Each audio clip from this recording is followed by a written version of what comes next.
Ladies and gentlemen, before I start, since I've got the microphone, I want to make two introductions. One is, as you all know, to the love of my life, a very distinguished journalist.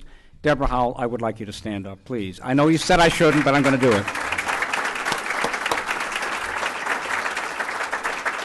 And to another superb journalist, Scott Bosley. I know you're here. Scott is the executive director of the American Society of Newspaper Editors and helped facilitate the arrangement here. Scott, please stand up.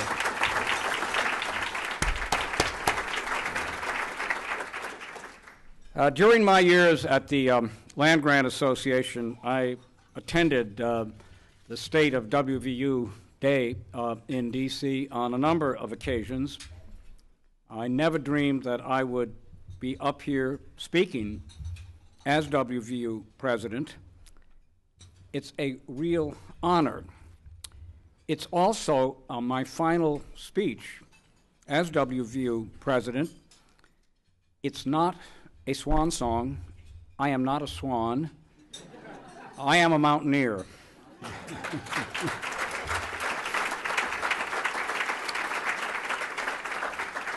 And I can summarize in one sentence the state of this university, West Virginia University. It is very good, and it will get, as it must and will, even better. There are two things that I'd just like us to ponder about. One are things to celebrate. There are many. I'll only mention a few. And then there are challenges, worthy challenges ahead for WVU. One of the things to celebrate, and I'm going to personalize this a bit, has to do with Mountaineer athletics, and in my case, particularly football. Setting aside my Nebraska years where I wasn't really in charge, my record at Minnesota with the Golden Gophers was not very golden.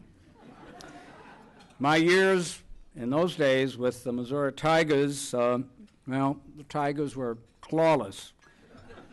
When, just about a year ago, I met with Steve Goodwin, who is here, and Carolyn Long, both leaders of the Board of Governors. Actually, it was the 20th of June to discuss the possibility of my coming to WVU.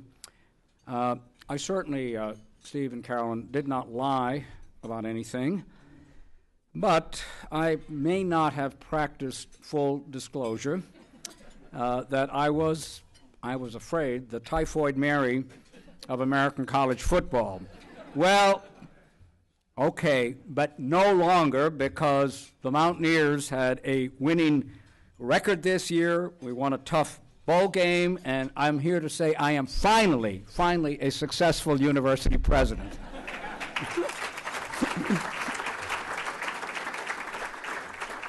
And I have great optimism, Jim and friends, about the year that's going to come up. Second thing to celebrate is, it's very evident, the quality of students.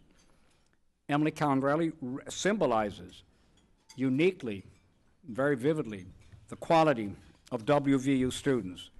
There are many like her. They don't all wind up on the top group in the USA Today poll or as a Truman Scholar or Goldwater Scholar, but we have countless, thousands of really outstanding students.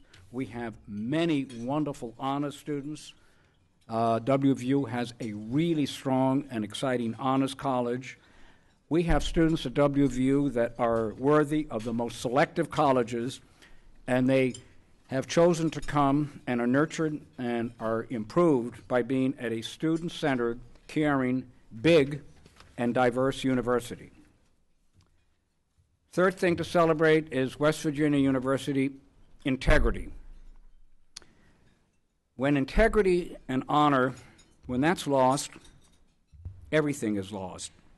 West Virginia University has integrity, and it has a quality new system that's coming into place that monitors carefully credits earned, the meeting of all requirements, and the awarding of degrees. Thanks to the implementation of the recommendations of the American Association of Collegiate Registrars and Admission Officers, their recommendations. All of the proper methods are in place, and we will have, and will have very soon, a gold state quality system of recording credits and degrees. And thanks also to our full disclosure of all the troubling issues from the recent and, by the way, very brief past.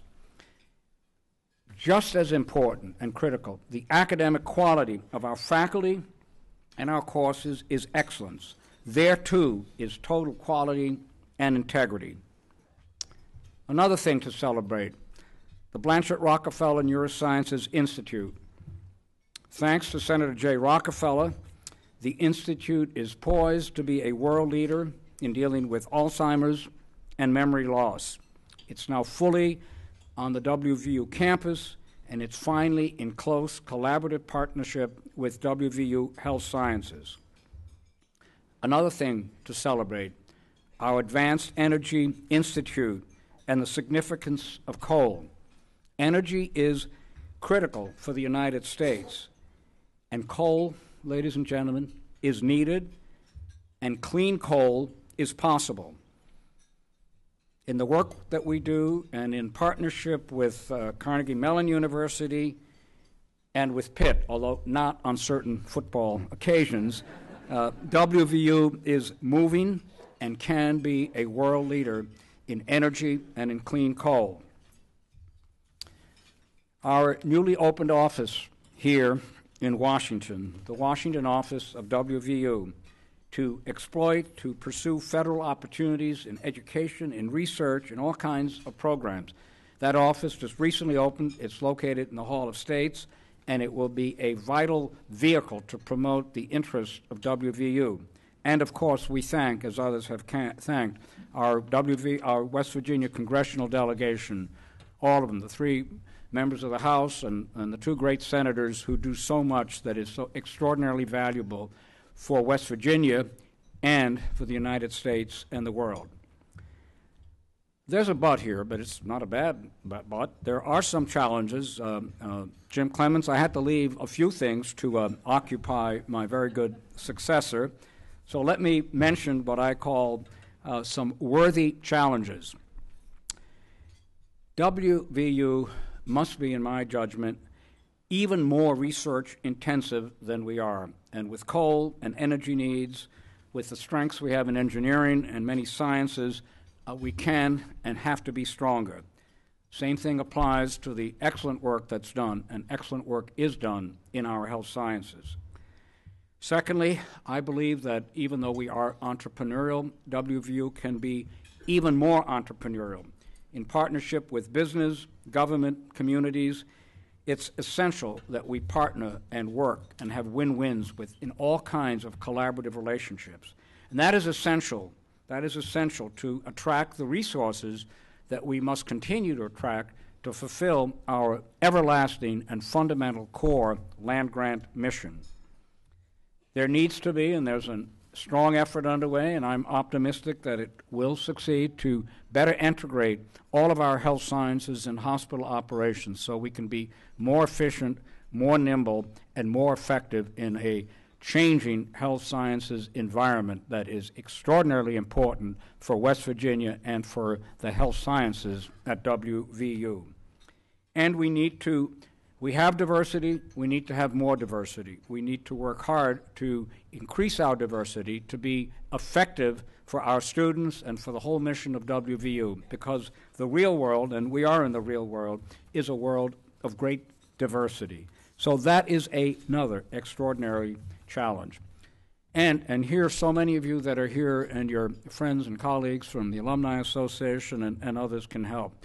I think it can be done, and I think it's essential that we elevate the visibility and the understanding and the appreciation of West Virginia University, not just among those of us here and within the state of West Virginia, but nationally and internationally.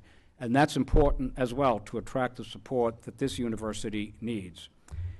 Now, these are worthy challenges, extraordinarily worthy challenges, and I think they will be met. I know they will be met. Mountaineers meet and conquer challenges.